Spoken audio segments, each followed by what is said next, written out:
Tomorrow is a day about the meal, one many of you will start thawing out and whipping up tonight.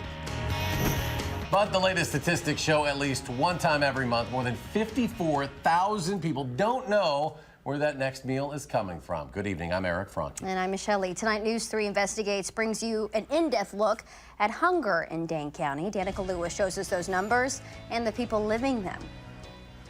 Well, the statistics and stories all say the same thing, that the face of hunger is changing and the number growing. Tonight, we meet some of those people who lean on pantries to get by and how those resources are stepping up to serve.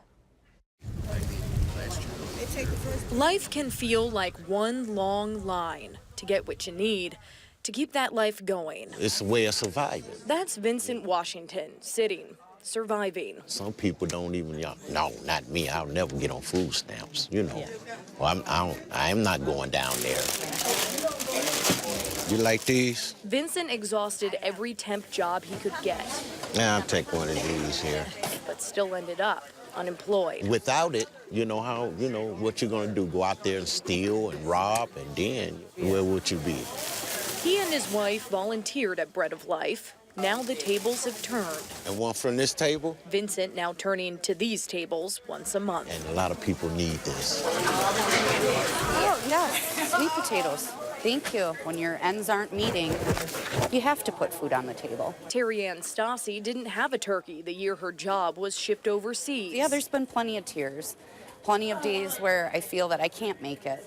Apples, yummy. When her unemployment benefits ran out in 2010, then I'm in. So did the hope of government help. I got down to a pack of hot dogs and a loaf of bread in the refrigerator, and I had no other option. I had to search for food pantries, something to help feed my family. Terry Ann is working toward her paralegal degree. Try blueberry muffins. But because her husband works full-time. Thank you. The couple and their 3 kids are ineligible for food stamps. Yeah, let's try that. Yeah, but she still sees the cart half full. Not everyone has it like us. Yeah, we struggle, but we've got a roof over our head. There's food in our pantries to eat. Some people don't have that. No, not yet, but I will. Pastor Jerry Kunke runs the pantry out of his East Side Madison church. We do have a challenge here in Dane County. More than 200 families will sit down to Thanksgiving dinner thanks to the pantry. But compared to this time last year, this place has seen an 11% increase in the number of those needing food on any given day. It's real. We're not exaggerating this, okay? And it's getting worse. So how are we going to deal with it as a community?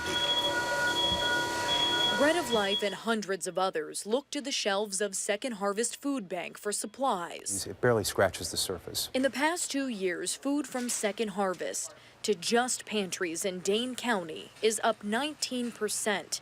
In that same time period, the amount of food Second Harvest distributed across southwest Wisconsin has increased by 3.4 million pounds. These are people that want to get back on their feet. They don't want to go through these lines.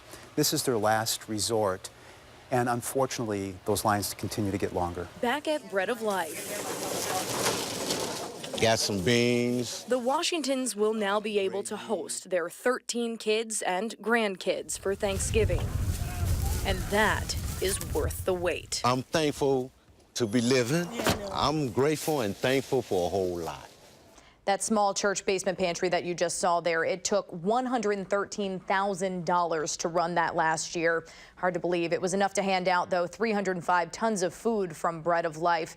But the need is definitely still growing, as anyone in this line of work can see, guys. Yeah, those numbers are outstanding that you have. Pretty daunting. Do we know why we're seeing more people who need help? Certainly some guesses out there. At least both the places we showed you right there say there are some reasons. Donations are just down, and places like canning factories are making fewer mistakes, so less of that food is coming in. The majority of households Second Harvest serves have a paycheck coming in, but like in Terry Ann's case, the job doesn't pay enough to feed the family, yet they don't qualify for food stamps.